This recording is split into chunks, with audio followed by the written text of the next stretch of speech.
abakobwa muri Saudiya ambwa barasavye imbabazi bajya barasavye imbabazi narasavye ikigongwe kweli banyumviriye nabi murabwiye nabi ariko hajya hariho imwe mu y'umudayimoni ari muri jewe no yatuma mvuga bijya bintu akamesaje gatonere kwa bantu bari muri Kuwait muri Saudiya na Oman kuko warahabaye hariho umuntu akora uburaya kubw'ubuzima bubi bivanye na famille hariho nundi akora uburaya aba ari ingeso kandi nyene asa rero ibintu naciyemo ntabwo ndumweranda ndi abantu benshi baca mu bihe mu bintu bikomeye mu bintu bibi ariko bikabagora ukavuga ngo je ngo noja kuri kamera nkavuga ko nakoroye indabo ntwenga se kwa je gihe nari muri Kuwait harageze igihe nduga kuri etage nkumva mengo no kwita hasi iraronsa iryo bakwe imanira guhaye wa mukunzi wawe ariko usanze atabujya afise hana uwezo kukuoa dodo ariko arabufise urumva ko uwo mutangira inkwano ukamurongora cyangwa ati shereka ndagutize ni wowe basito zindo dishaka none niho ndamuhaye ntumva ko bari umugabo wiwaje no hariho benshi bazo kumva ko kweri uyu mukobwa ibintu yaciyemwo birakomeye kugira abivemwo aje mu by'Imana mpaka ahagarare je bubera ndasenga ikintu gusa gihora kintera ikibazo iyo ndi gusenga arona hari igihe nk'ubu ndafite amatatuage hari igihe ngenda mu masengesho bajya bamama bose abantu bose bakoma barabajewe kubera no matatu gusenga ni vyiza gusenga birafasha kabisa Imana ikura umuntu kucavu Yesu araryoshe cyane ndumva mengo yo hari ibintu babeno noguruka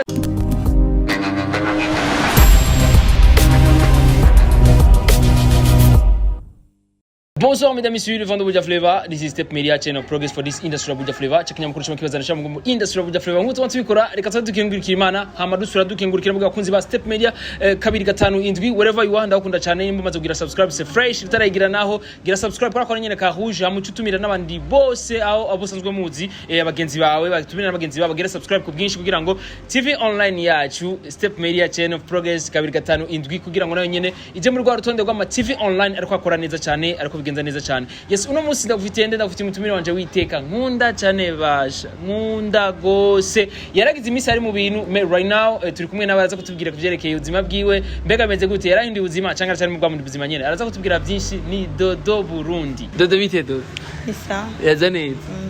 amakuru imisi iza masiku dadangu safi avuga umusa neza ubuntu bw'Imana Dodo kudasaza muziki ni ubibona hona sazi wewe tulikutana mimi niko mtoto mishazeeka sasa wewe ungani vile vile bw'Imana kila kabebe ketu tutafanya baby shower siku gani baby shower mwezi siku ya nini ya Dodo nasikia nishapata tetesi huko nasikia baby shower ili kiraza very soon tubikura tuturi kuri mustari navyuzi navyonzi afuro musi rero abakozi ba Step Media umenga rero Dodo ari serious kuna rano ngomba ugenda ufisa kamapi sego ngomba ngenda ahantu bantumiye ku kamanza karaho afuro kuno yambaye tsire uno musi rero Burundi kazi wetu wabubanza wawapi sasa ni wakayaza ni bobanza wamuyinga wabona yoya kwa ya zahabu biko sasa Dodangu nibo za masiku fresh akazi kako kagenda gute Dodo akazi ni sawa vraiment sinido uko biri kose hari imhezagira ego mu vyerekeye gukora kurondera amafaranga mu vyerekeye salon de beauté biko bigenda gute bigenda neza bigenda neza vraiment urazi mu bituma ndagukunda Dodo nuko uri umukozi la plupart y'abarimvyi benshi usanga bashaka kuririmba gusa badashaka kuvanga n'ubundi buzi ariko Dodo yarashimye gukora kandi kazi yego ndakunda akazi cyane gose none kiko hanura abandi kugira ngo baze barakora Dodo batabura akamaro ko kwikorera no kwironderera amafaranga bakore guko umuziki wo ngaha iwacu umuntu uvuze ati ngo ntegemeye umuziki ari undiha ibiki nibikunda ahubwo ni bakore uravye no muri Tanzania abastare benshi bafite amakampuni menshi bafite amakampuni ni barondera ibintu bakore kubera umaze kubaka izina umaze kumenyekana nta bakiriya ushobora kubura umaze kumenyekana mu byo usanzwe kurakora nta bakiriya ushobora kubura gese nivyo vyiza cyane kandi wikorera ubufise avantage uri kurinjiza ahantu habiri nivyo mu kazi no mu muziki gese ariko twizire ko kuri Dodo akoronka amafaranga menshi cyane muri no mwaka wa 2022 ndashima ko bisemo ko mugumu ndashima vraiment be Imana kweli Mungu tu. ndayishimira nuko naciye mu bigeragezo ndaca mu ngorane narahuye n'ibintu sinzi ariko kubona nkiri muzima nibyo niby'agaciro kuri jewe ariko Dodo tugeranyije twarabana n'abantu mu bise nuko wari wagerageje ko mwogendana mwofasha n'ubwira mutezanye imbere cyese kuvuga nk'abashinga nahe cyangwa nk'aba boyfriend ndabona la plupart benshi mbese nuko baguhemukiye kubera iki Dodo sinzi kubera kira kintu cyose benyi kiba ku mwanya wacu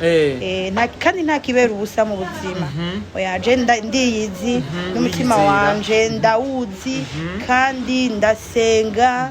ndi umukristo ubu ni bo ibintu n'amavuta wakule muririmbyi kazi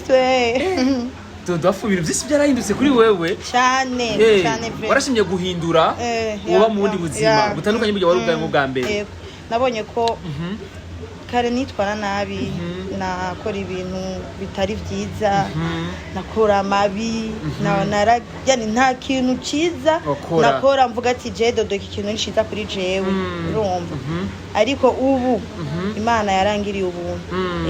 yes Imana yakugiriye ubuntu ariko twizera yuko uzoka muturirimbira twese kwa kundi nyitwa madukunda muri hahandi nyene muri muzi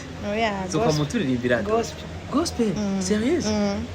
Dodo ashimye ndoto yanje none ko dusa dufise amakuru yuko amatwa dusumira yuko ngo chino ya wari usanzwe ufise ubwa mbere ngo waribagiye mode pass cyangwa ngo yaragutakaranye byo bari byo mbega si byo bari byo uzoca ukindi chino bimeze gute nibaza yuko irya chano yanje nayuguriye ndi hanze yuguriye Kevin Zehoti na wari manager wanje Babu sasa rero bivanye nuko je nahagaritse umuziki nahisemo yindi nzira atari nzira y'ivyisi ukorera Imana niyo mpamvu rero batari gushoka bamajya cano bishitse nka birimba gospel kuko nivyo biri muri gahunda na programme nzo kugura yindi kandi Jesse nkora sinzoba nkoze kugira niyerekane cyane ngo kugira ngo ndondera amahera oya je nzoba nshatse kuririmba kugira nezeretse umutima wanje kandi n'umuntu yumviriza ijya ndirimbo imwubake urumaze kuja muri studio none ugafata ikaramu kandika gospel oya kubera ubuzima bwari buntwaye nama mu Tanzania namahehe mpangayika ngenda kurangura ngaruka ndibaza ubwa mbere wari umushiganiro uri kuri shop yiwanje ku Buterere ubu rero yarabaye nini adresse gatoyi adresse ni kuri Maison Vert utarashi kuri Maison Vert ucuduga gato ucubona ahantu hari imiryango y'ibiyo by'amafime ahantu hasa neza ucabona gusa Dodo hari n'amakaro mbere umuryango yamnafisi isuku mana shopu ni Dodo tukaumane umana kajaisha ndugu yangu kakoete byaraheze wale warabu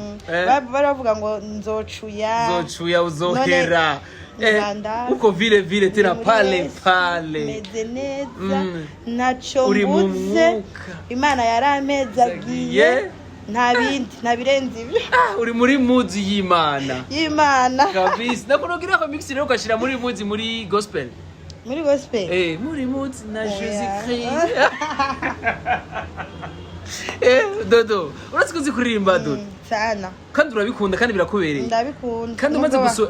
abantu kwa mahumantere ngo sinzi kuririmba nukuri urazi kuririmba umuntu akubwira ngo ntazi kuririmba eske we yamaze gukora iki yamaze kuririmba iki ariko je byose ntaco biba bimbwiye kuri umwanya Dodo aho ngeze bajya bamvuma bakamvuga nabi bagapinga nibasubire kandi basubire babaze amakuru ya Dodo bababwire Dodo Burundi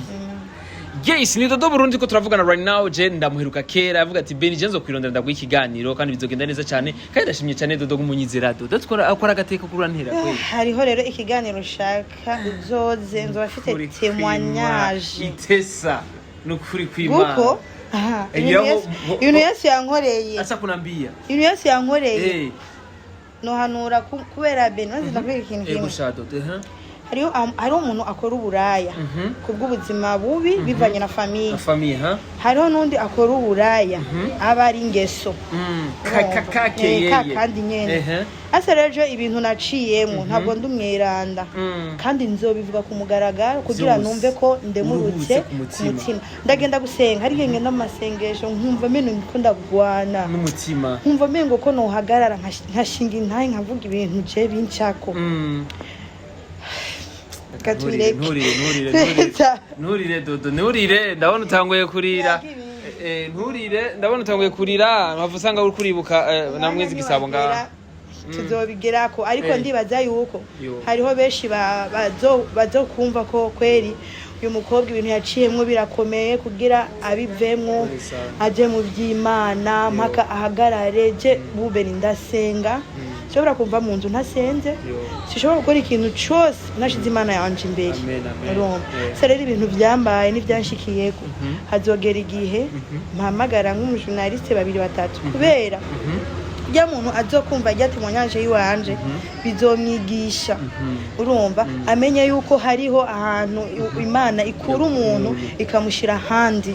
abone yuko ko kuba muri Kristo ari vyiza cyane bivanye n'ibintu jewe byambaye ko kandi naciyemo hari umuntu ashobora kuvuga ngo jewe kera naruku nkamuraba nkamwumviriza ariko umunsi ni wagera nzobiserura kugira numve ko bisa amahoro kuko nubu ndakijijwe ndi umukristo ndasenga ariko ntaratura kijya kintu kiri muri jewe ndumva mengo nta mahoro no bafise ni kibazo nca nifuza kubaza Dodo nitiko turaja kure kumbure hari impamvu wantumye ko mbega harahabuze iki kugira ngo ico kintu cyature urabona kira kintu kiba ku mwanya wacu umugambi w'Imana ndindiri ugere mugabo bazoryoherwa kubera izoba ari histoire ndende twicare twitonze kugira kubera nujya muntu azobona avuga ati kweri uwo mukobwa Imana yamukuye aha imushira handi kimwe gusa ndizera kandi ndizera Kristo ndumusenzi nuri kwarandaba amenye ko muri Yesu hari ubugingo kandi hari ubuzima naciye mu bintu bibi bikomeye cyane ariko byose Imana yarabinkuyemo ishira mu bindi bintu Yes kandi ni vyiza cyane kumenya ubuzima wari usanzwe ubayemwo ugahindura ukavuga ati reka nkorera Imana yanje nahisemo ko nobireka hariho nerigeze kuja mu Bugande haca haba umupapa umwe yo mupapa yari umupastori imagine wowe uri umupastori uri gikoresho c'Imana Imana yagusize amavuta yo mupapa acagenda gusambana n'abaririmbyi maze gusambana n'abari mu musengero mu nyuma rero yani bikaguma bimuzamwo ariko arasenga bikamubuza amahoro haca haza umukozi w'Imana avuye mu rundi rusengero aca aramubwira ati atura neza nturaheza umva bamutegetse Imana yamurungitse ko kuzunguruka mu Bugande yose muri kajya Bugande yose agenda avuga ico caha yakoze urumva je narasambanye ndumukozi w'Imana kugira yumve ko aremurutse kandi yabirungitswe n'Imana ese rero hari gihe je mba ndiko ndasenga haguma numva ko bimvamo ndabiserura nyene bikamva ego urumva yuko waciye mu buzima bwishi butandukanye Dodo je kubganje nari mvuze ati habuze iki watubwiye ati igihe nikiragera kumbure ni very soon uzoduhamagara very soon nzobahamagara twicare tuyage kubera n'umuntu azobibona canke akavyumviriza peut-être bizomuhicirwa hari abantu benshi baca mu bihe mu bintu bikomeye mu bintu bibi ariko bikabagora ukavuga ngo je ngo noja kuri kamera nkavuga ko nakoroye indabo ntwenga c'est quoi maze gukizwa urakijijwe wamaze gusaba Imana imbabazi bivyature nyene kira muntu amenye ico wasabiye ko Imana kwikigongwe kugira ntibagume bakwiyumvira bya bindi vya kera bagume yumvira Dodo n'umusazi Dodo araboregwa Dodo amezuku ntibagume biyumvira bijya kahise umva bamenye ko Dodo ari umuntu mushasha kandi yahindutse yafise ni profil amenye ko afite ishusho y'Imana Yes nivyo viza cyane none ni giki none wogira ko uhanura n'abantu batoyi canke benshi baba bakibirimwo nawe utububaza ariko utange message muri rusange urazibe ndakubwira nta kamaro kisi umuntu ari wese ashaka yo kwicisha bugufi nubwo urondera mugabo gashira Imana imbere urumva mu minsi heza nararose ikiriyo grand sere wanje yarapfuye turagenda ku mpanda navuyeyo nize ibintu byinshi baranyereka nimva y'umubosi yahora ari wa Trebeka ndavuga ati mana je habuziki kubera ikindi yumvira ko nanje ejo nzoba njyamye ngaha hantu kubera ikindi yumvira ko ejo nzoba mezuku kubera ikindi noguma murajya mabi ya misi yose niho navuze ati pour dibu ndabirangije ngiye gukorera Imana imyaka maze ndayizi iyo nsigaje ntayo nzi nca ndavuga ati Imana ninje imbere ubu ndi mu by'Imana n'umuntu anzaniye ibintu by'amangetengete ndamwicarika hasi nkamubwira ati iyo nzira urimo siyo caha ducaha tugenda uko muri Kristo biraryoshe bebe amen sinari byumvire ko jewe dodo no guri modoka ntumbwiye kandi amakuru yararonse muri December naraguze imodoka mu kwicumi nayiguze mu kwicumi na rimwe muri December mu kwicumi na kabiri sinari ndayifise imodoka yanje yagize accident mu kwa mbere ndopfa ndavyibagiye narabona umuntu afise imodoka nka mwaka nk'urufunguruzo nkarugira ndiko narukinisha navuga ati Imana nanje nzotunga imodoka ryari ibintu bizogenda gute ariko Imana irampezagira sinzi iyo vyavuye ndagira imodoka yiwanje na kila kintu cyose gwanza amadokima byose bikwiriye urumva sinari nzi ko nogira iduka hari rya rimeze neza sinari nzi ko je dodo nshobora kwiyungungura nkashika aho ngeze kuri uyu mwanya oya ariko byose ndabikesha Imana ndibaza yuko nari kuguma muri burya buzima narimwo mwari muzi kera kuborerwa misi yose kurara hanze kugira iki mu mahoteli mu buraya mu burara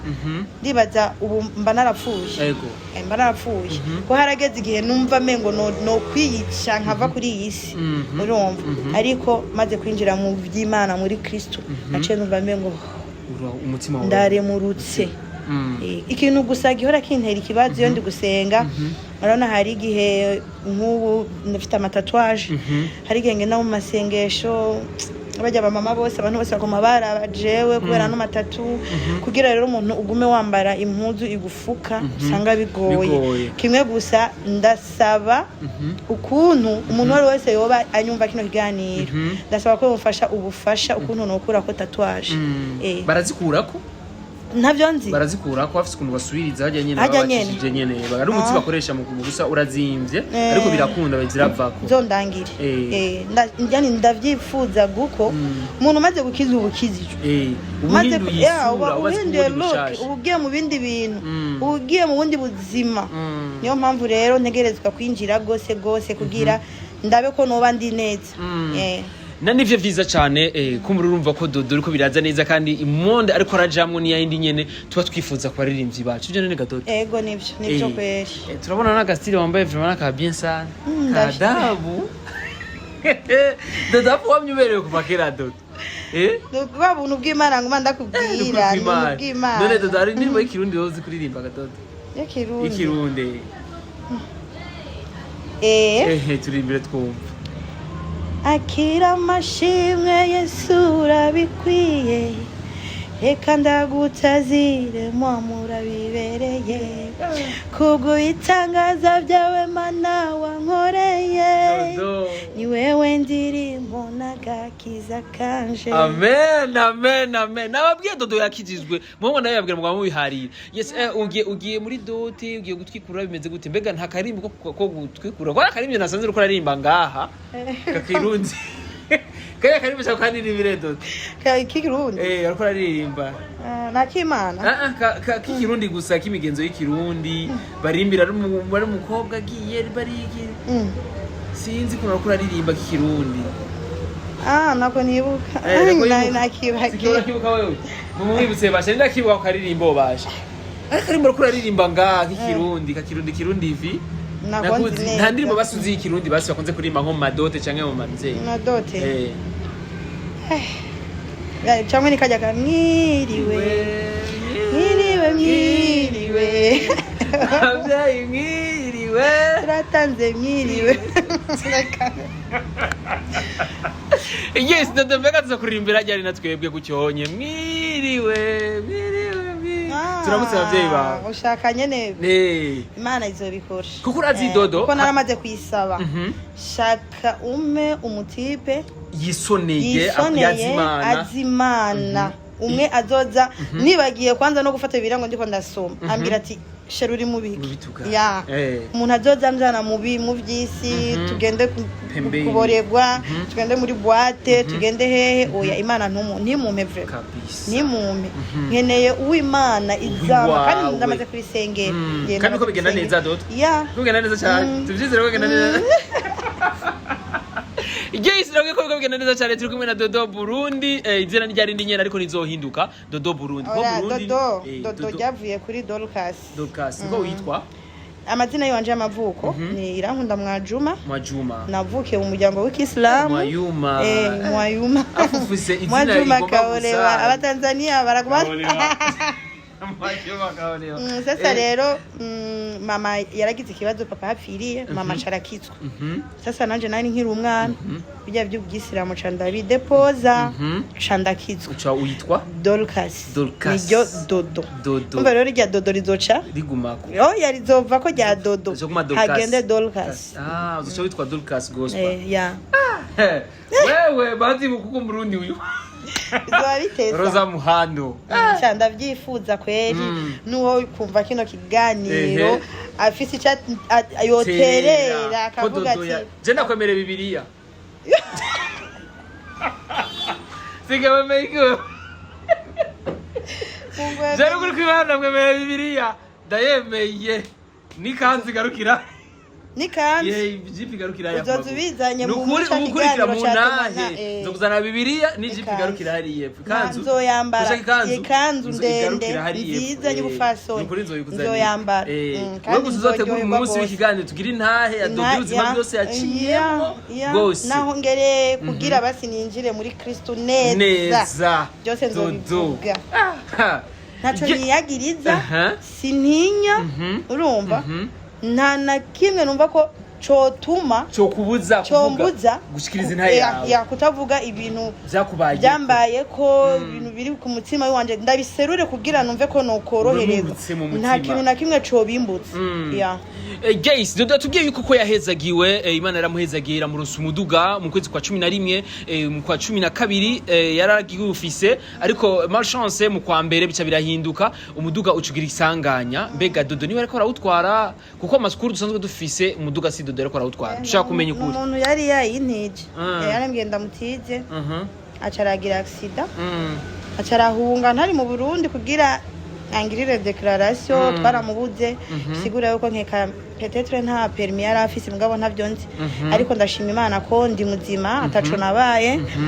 yampaye bigizompa n'ibindi Yobu yara umutunzi umwe akomeye amen urumva Imana imukura ko ibintu byose n'abana eratwara kugira arabe yuko ukwizera kwiwe aho kugarukira Imana yabwiye Shetani ati ntutware umutima wiwe twara ibindi byose biramuva ko neza amatungo abana imiduga byose n'ikintu niki umugore amubwira ati ntutukiyo mana ya sasa rero nce numva naraguze umuduga nkeka ni kujya basi kwihuta sinabisengeye narihuse mugabo Imana ntiyari bwabisinye koko nogura umuduga numva byarashitse kagira accident ndizeye ko haje yindi shasha bizokunda neza cyane yes twizere yuko urya muduga wawuronse uri mu vyisi uzoronka ubu uzoro kumwe na Gakiza uzoro umuduga wabatijwe wahezagiwe kabisa kuko uyu muduga uwo muduga nivyo wasanga harimo ibintu by'ibiyoga candonga n'abajama benshi abana bo mu Kibenga za Kiriri basa bagenzi biwanje ko babona ufite imodoka twirirwa kuryoherwa mu kirori urumva sa rero ntibyari biri mu nzira yezagiwe n'Imana ntibyari biri mu nzira nziza ntiyari sengewe kiragenda yego kandi byategerezwa yuko kwigenda kuko Shetani ategezwa kwisubiriza ivyiwe kabisa kandi ntiwidoga Dodo oya sinidoga oya ni Dorcas sinidoga kabisa yaguko yampaye irya nzompa n'iyindi sishobora kuvuga ngo Imana kubera iki ibintu bibaye imodoka ntabwo nari bwigire ko n'amezi abiri bice bigenda nk'uku ngo mvuge nabi oya sishobora ndi mu gakiza ndahagaze bien afu dodo ngumara kwitegeza mu kanwa ufite akantu kazimvye mu kanwa nakabonye indani kwe iryinyo ntaryuze oya kare nari yari menshi afu abanyamuyinga zahabu mutwereke ko mufite plaque y'inzahabu afu karakubera we nukuri kw'Imana burya uriko uratwenga ntorugira ko ubwo bakoze bava gukubita kaci kuri ako kaboro kawe arangira udatwenga ntabwo bangira ugeze hahandi atabona gusubira gutwenga ndatwenga ndaryoherwa byo none asanzwe sinirata sinishima ndayaga neza n'abantu ibyo fise ndabisangiza n'abandi sishobora kubona umuntu araye ubusa ngo je nariye ngo byose biri kuri jewe dodo wahezagiwe n'Imana rurema yamurimye kabisa nivyo vyiza cyane ni conseil dodo yatanze ati twese dukwiye guhinduka dukorera Imana yacu yaturemye sivyo none dodo nivyo niyo mpamvu wahevye na mukorogo birakwiye mpamvu wahevye na mukorogo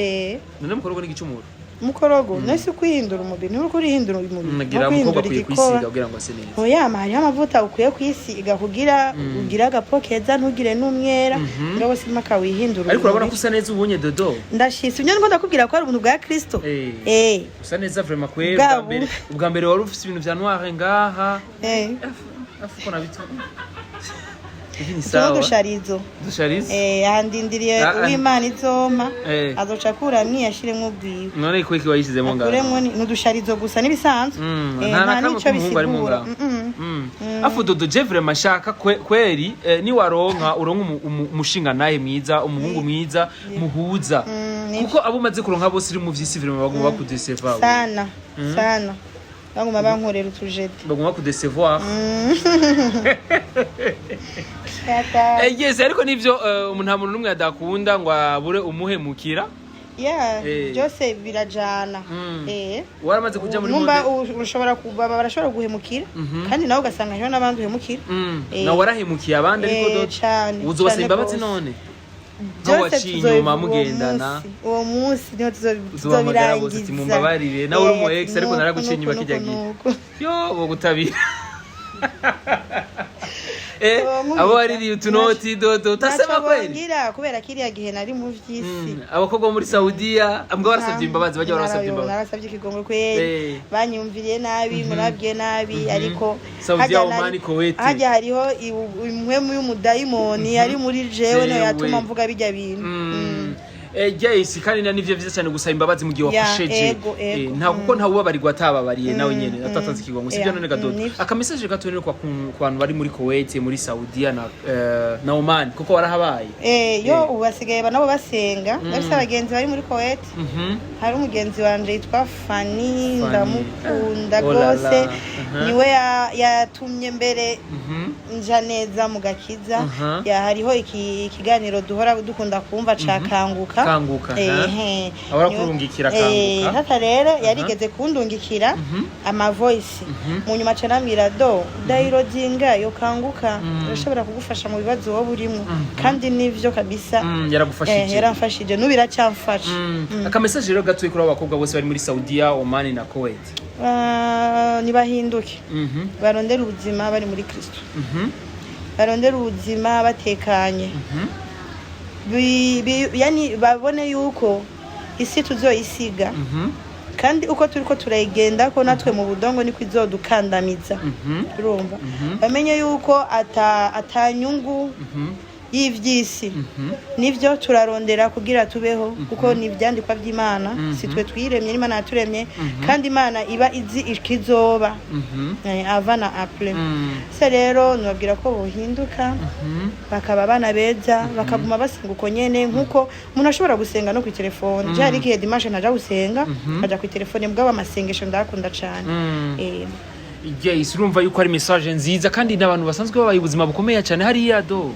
bararuha bose arigihe ahura n'ibitsitazo by'amadayimoni hariya kuko je ni benshi ndabagirisha intahe benshi muri bo bakambwira ati Benarike tubona amadayimoni hariya kweli. Nivyo rero gusenga bifite akamaro kandi bifite agaciro ku muntu wari we wese waba uri umuyisilamu ugasenga mu dini ry'iwawe waba uri umukristo Imana imwe twese ya bigeragezo ni byinshi cyane amakuba ni menshi je nari muri Kuwait harageze igihe nduga kuri etage nkumva mengo no kwita hasi nkumva no simba nkita hasi nkapfa kandi ataco mbutse akazi ndagafise amahera ndafise mugabo vyose ni ikintu ujya mu daimoni asa rero kira kintu ugishize mu gusenga nta kinanira Imana nawe urabizibe na cyane ndabizi cyane uno musi wikorera ivyawe ejo wari umukozi w'abandi uno musi ufise ibyawe unatari ubuntu bw'Imana ubona Imana itaguhezagiye amen amen ntaco ufise woyiriha nawe nubwo wovuga ngo ngugure ibiro 100 ibihumbi 5 ibikunda icyo nokora icyo yo yifuza nukorekana kwa rukundo yanyeretse nkakoreka mu bandi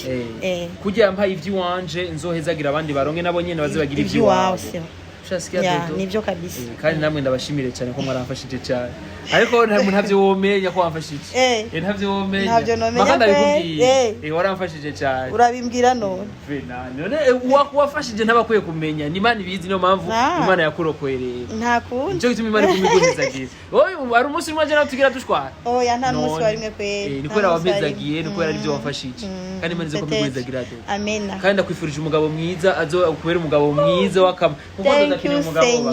umugabo bumvikana sibyo nene dodo thank you God yo meza gironda yakiri uramaze gura parcelle aho no shauza afu umugabo nawe nyene azozanye ivyiwi wasigiye ko ngo jo abuze byaki ngo jo wakizwa yabukiza pembeni wamesheri leta byako hapana bihangu ibi tuoneshane uko na gari niko na kinga tuone asilete bukizwa tutaki oya atabifise ukimana ikunda abakozi tuzosenga Imana ibimuhe mugabizoguma ko ari wewe batoto bakizaliwa nivyi wanje baba kuleta kitu gize mariage nkasinya umva byo bari byo wanje gusa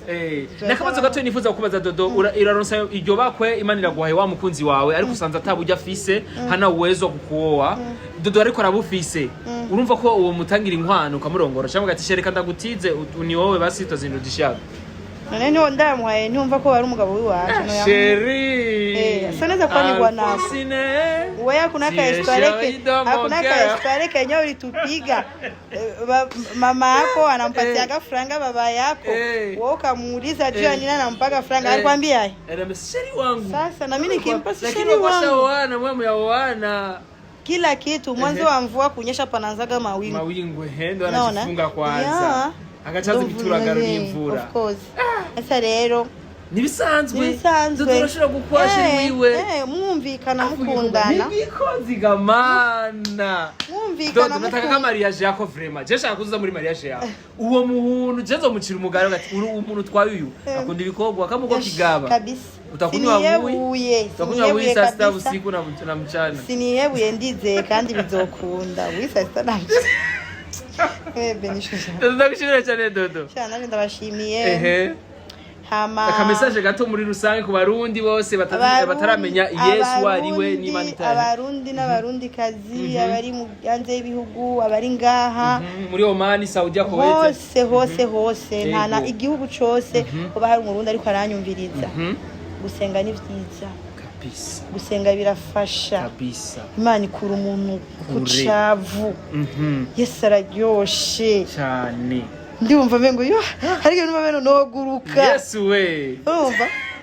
ubuntu bw'Imana gusa Yesu uri mwiza Yesu araryoshe sema amen amen sema amen Dodo Yesu arakunda cyane sema amen kandi mugabo rero bankwankwanije mu gutangura ikiganiro twagusenga oya urumva turashobora gutangura sikiye turashobora gutangura oya mugabo Dodo ntaco kubera sene bwamenye ko uwakijijwe sene bwamenye nuvuga inzira usigaye ufise ariko je muri presentation yanje mission sinama ntanguza Imana namavuga ati reka tubanze dukengurikira Imana amadusu yadukengurikira n'abasanzwe ariko aradukurikirana ariko mu gusoza wa kudusengera hanyuma dusubiriza inzira zatuzanye sivyo none yes mu gusozera rero durashobora kudusengera kugira ngo inzira zatuzanye tushire kutunyuremo neza hama ngaha ni kwa sister wanje barakotesha nari bagiye gato Yo, barakotesha imvutano kandi ndabona vraiment bafite ibintu vyiza ibintu vyinshi turakota n'intebe turakota bakorera ibiki ngaha byose vuga byose ni bikorerwa salon ni salon de beauté ni mukuru wanje arasuka neza cyane hajya rufite umuvukana je ndumuhererezi mu muryango wacu icyo kimara rufina imvutano turazifise nziza ni urabona ko ngene ngoma je ku rubanza na teseje ibintu Manyana na mutano asuriza sizagashima ngumbe sana badushoreshe abazo bayifuza gukora ubukwe naje musi nasonye kora dote zoronderenga karibu adresse rero yose dodo ni mu Bukirasati kuri 11 kuri 11 ya kwikaburimbo kuri 11 ukibona isalo yanditse chez Mama Lavi la vie Mama Lavi habonye ndiko ndazi Mama Lavi ndagushimire cyane rero dusenge Oh my God, data mwizina ryawe gera uri Imana nyakuri nta uhwanye nawe mwisi no mwijuru ukora ibihambaye n'ibitangaza urakoze ku mwanya wose tumaranye ngaha n'uyu muvandimwe watugiye imbere waturinze watuzigamye nuhabwe icubahiro twatanguranye nawe turangirije nawe Yesu genda ubazigame aho baca hose ubarinde ibyaduka ubarinde wa mwasi mubi ubarinde accident zose zitandukanye z'uwo mwasi satani n'izina rya Yesu Kristo uri Imana nyakuri nta uhanye nawe natwe dusigaye ngaha utuzigame n'abagiye ugende nabo ukuguru kwa mbere Yesu kubukwi wawe kwa kabiri kwabo kwa gatatu kwa mareka kugira abacunge imizina rya Yesu Kristo mu Nazareti amen.